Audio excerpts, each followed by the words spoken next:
Olá pessoal, tudo bem? 2020, desejo a todos um excelente ano. Acredito que teremos aí anos cada vez melhores a partir de agora. Então, essa é a minha percepção, pelo menos. Da minha parte, pode esperar, como sempre, um grande empenho, ok? Esse é o primeiro vídeo do ano que eu estou lançando, tá ok? Sobre ponto de força de VRV. Um assunto bastante polêmico inclusive, que dá pano pra manga, viu? Esse assunto rende muito. Então, por isso que eu resolvi começar o ano com esse vídeo, tá certo? Um lembrete importantíssimo. O meu canal vem crescendo, é assim que eu espero, né, que ele continue crescendo, mas eu preciso de mais inscritos no canal e também de mais visualizações. Que vocês deixem lá, por favor, um joinha, tá certo? Ativem o sino, né, para receber as notificações assim que eu lançar um novo vídeo, tá certo? E preciso realmente de vocês, aqueles que estão gostando, né, que se inscrevam no canal, que essa é a forma com que vai garantir com que eu continue o trabalho, tá certo? Não? Eu agradeço muito do fundo do meu coração e mais uma vez um feliz 2020 a todos, ok? Muito obrigado. Vamos lá, pessoal. Primeiro vídeo de 2020. O assunto hoje é ponto de força. É um assunto bastante polêmico. Polêmico por quê? Uma vez checadas as normas, né, inclusive a, a BNT 5410, né, nós temos lá né, as diretrizes para a confecção de ponto de força. Acontece também que todos os fabricantes também têm lá suas orientações quanto ao ponto de força, principalmente em relação a condensador, a unidade externa, tá ok? Quanto a evaporador, os fabricantes não costumam, não que não falam nada, existe a referência, é óbvio. Vocês vão ver aqui. O meu exemplo é Daikin, mas vocês vão ver que a fábrica sempre dimensiona, né, informa como dimensionar ponto de força. E o mais importante, pelo menos para os fabricantes, seria o condensador. Mas, repito, não que não seja importante o dimensionamento de alimentação de energia de evaporador, tá certo? Antes de partir, né, começar de fato, eu peço mais uma vez que se inscrevam no meu canal e deixem seu joinha lá, tá certo? Quem estiver gostando, né, obviamente, para que eu possa continuar o trabalho. Também pode me enviar comentários que eu respondo todos, sempre, tá certo? Vamos lá então? Muito bem. Ponto de força de evaporador, tá? Começando por evaporador, unidade interna, ok? Lembro que essas figuras aqui eu extraí lá do manual Daikin, tá certo? Do VRV Inova. Este aqui. Dados de engenharia VRV Inova, tá certo? Saíram de lá. Para que eu pudesse demonstrar aqui para vocês. Então, ponto de força de evaporador, eu começo dizendo aqui, não tem muito segredo, né? A alimentação dos evaporadores é 220 bifásico ou monofásico, né, como alguns chamam, né? 60 Hz. Às vezes uma máquina pode ser 220 a 240, 50/60. Por exemplo, o evaporador Daikin cassete deste modelo aqui, ó, o sufixo AVE significa 220 a 240 volts, uma fase, 50/60 Hz, ok? No diagrama abaixo, de um modelo FXFQ AVE, ou seja, o modelo cassete 4 vias, né? Vemos LN e terra, que é ground, essa abreviação GRN, tá? Consulte sempre o manual de engenharia e ou de serviço do produto e obtenha diretamente qual é o melhor disjuntor para o equipamento.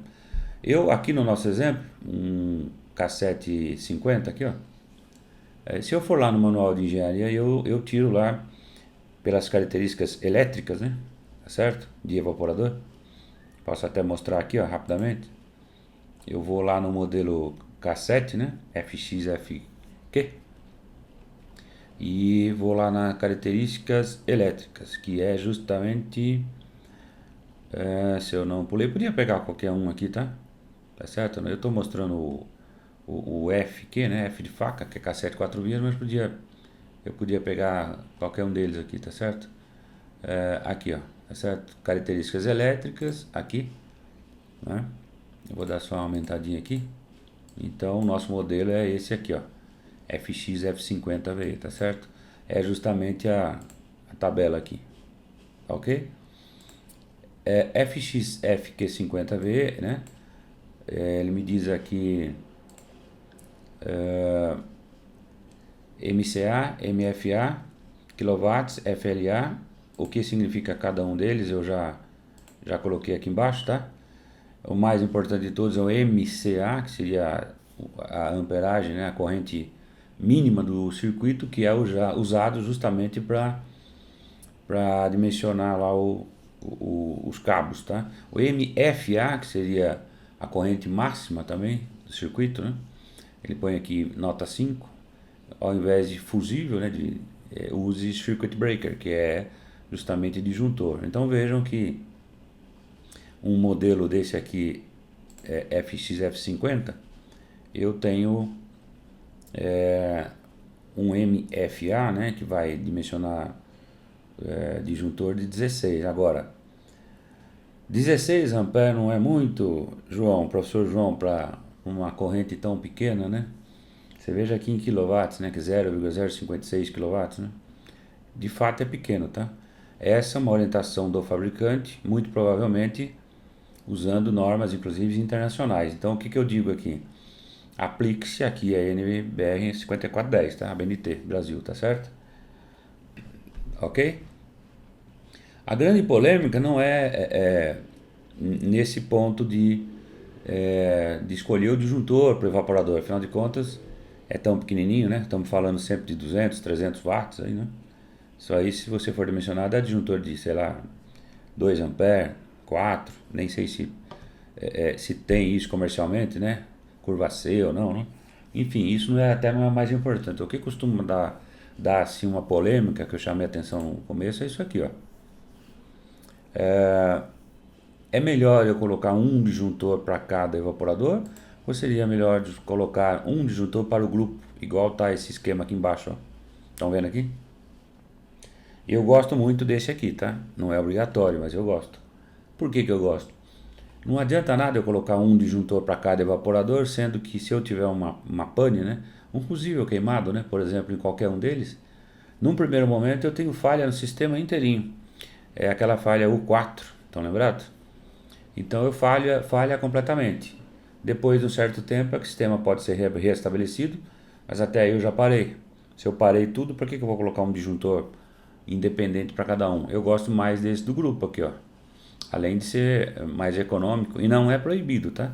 Lembro sempre, consulte a norma, mas a norma brasileira referente ao assunto, ponto de força, né, alimentação, mas não é proibido colocar um disjuntor para o grupo. Inclusive, em termos de manutenção, facilita, ok? Por que facilita?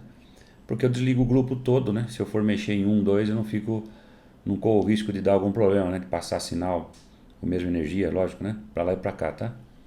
Então é uma forma segura de eu fazer manutenção, tá certo? Eu, repito, gosto mais de um disjuntor para o grupo, tá certo? Assim, ó, ponto de força de evaporadores, né? Eu até pus uma pergunta aqui. Qual a vantagem ou justificativa técnica para se colocar um disjuntor para cada unidade interna? Então, na verdade, justificativa, vantagem eu não vejo muito, principalmente em termos de manutenção. Como já falei, não adianta nada eu desligar só um do grupo, né? Já que o cabo de sinal passa em todo mundo aí. Então eu vou ter falha do mesmo jeito. Justificativa técnica, a menos que você esteja me ouvindo aí talvez de outro país, né? Aqui no Brasil, pelo menos, podemos colocar um disjuntor para o grupo sem problema nenhum, tá? Mas eu repito, consulte a norma técnica da sua região. Eu não sei o país que você está assistindo aqui, né? Aos nossos vídeos. Então consulte norma local, tá certo? É isso aí. Ponto de força de condensadores. No caso de unidades externas ou módulos condensadores, os fabricantes ditam as regras e cuidam para que elas sejam atendidas no startup. Por que no startup? Geralmente o fabricante está presente lá no startup, tá? É por isso. Ponto de força de condensador são trifásicos, 220 ou 380 volts aterrados. Por ser trifásico, as placas principais virem de fábrica com um verificador de tensão. A alimentação de trifásica de condensadores deve ser faseada antes do startup. Compressores inverter não vão girar ao contrário devido a esta proteção. Por óbvio, né? Óbvio, né, pessoal? Não girar ao contrário, um compressor desse que costuma ter um valor mais alto, né? É uma peça importante, se não a mais importante do sistema. Então eu tenho que ter uma proteção. E as placas de condensadores, né? Praticamente todos os fabricantes, tá? Que eu me lembro aqui todos. Tem essa verificação para que é um verificador de fase embutido na placa, tá? Para que não rode compressor ao contrário. Você com um fasímetro facilmente verifica isso, tá? As normas ABNT referente ao tema devem ser seguidas em relação à queda de tensão, seção de cabos, etc, tá bom? É NBR 5410 que eu estou dizendo. Ponto de força de condensadores ou evaporadores representam uma das coisas mais importantes na implantação de um projeto de ar-condicionado, seja uma instalação nova ou retrofit, tá certo? Captaram? É uma coisa importantíssima, ok? Eu tenho aqui, ó, também um outro assunto sobre ponto de força de controles centralizados. Quem está achando que eu estou muito rápido, espera só um pouquinho que eu já vou voltar fazendo uma revisão também muito rápida. Espera só um pouquinho. Ponto de força de controles centralizados, eu também tenho que ter, tá? Eu até cometi um errinho aqui, deixa eu ver uma coisa. Na verdade esse slide está invertido a ordem aqui, mas eu vou até trocar aqui ao vivo e a cores, acabei de trocar. Eu tenho aqui, ó, pontos de força e controle centralizados. Centralizados são esses aqui no caso dos VRV da Daikin, tá certo? O Navigator à esquerda, o controle remoto central, um dos mais antigos também, né? Um dos primeiros, aliás, não antigos, que a versão é nova, tá? Existe a versão nova, com a mesma coisa em relação ao on-off, que é esse liga-desliga, e o programador schedule timer, tá? Eu coloquei aqui a borneira de contatos, porque, por exemplo, o controle Navigator, o que a gente chama simplesmente de central, e o que a gente chama de on-off centralizado, né? Atrás nas costas do controle, se você abrir, você vai ver lá, LN, né? Então você precisa alimentar 220 volts, tá? Estou falando de alimentação, não estou falando de sinal. Obviamente sinal são as outras ligações aqui, os outros terminais, tá? A exceção aqui para o schedule timer, que é o programador, que eu não preciso alimentar, tá certo? Eu vou usar uma ponte pelo D1, D2, né? Quando eu estou usando esses três centrais aqui, né? Um deles, ou até mais de um deles, né? Eu faço uma ponte com D1, D2, que é suficiente para acender, vamos dizer assim, esse controle schedule timer que trabalha sempre em conjunto com esses controles, tá certo? Com os controles centralizados. Por que em conjunto? Porque ele usa alguns parâmetros, né? Isso aqui é um programador, então ele usa alguns parâmetros aqui, né? Por exemplo, quero ligar o evaporador número 7 às 10 da manhã toda terça-feira semanalmente, né? Ele usa esse dado do endereçamento através do central, né? E aqui eu faço a programação, tá certo? Então, repito, alimentação para os três mais conhecidos de vocês aqui, e o schedule timer não é necessário 220 volts, tá? Eu coloquei esse outro slide aqui, ó, sobre ponto de força de condensador, porque o manual de engenharia do fabricante ou de instalação, tá? Esse manual aqui, né? Costuma trazer essa informação já diretamente, basta procurar um pouco, tá? Na seção correta, mas ele já traz essa informação de ponto de força direto, né? Então, por exemplo, uma máquina 10 HP, tá aqui, ó, VRV nova, RHXYQ10 ATL, né? Trifase 60 Hz, ele já tem aqui corrente máxima 38,1, disjuntor recomendado 50, tá certo? Olhamos aqui essa tabela aqui que chama de características elétricas, na seção de características elétricas dos condensadores, no manual de engenharia também. 10 HP aqui, ó, 220, tá vendo? Eu tenho aqui a amperagem, tá certo? 38.1, que é essa que tá aqui. E tenho aqui o MFA, que é justamente onde é recomendado o disjuntor de 50 A, tá? Diretamente.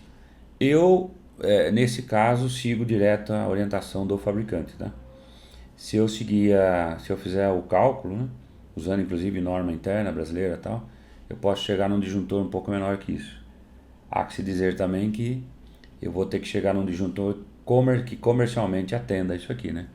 Por exemplo, se eu obter aqui um disjuntor de 40, eu não sei se tem no mercado 40, eu uso o imediatamente superior, tá certo?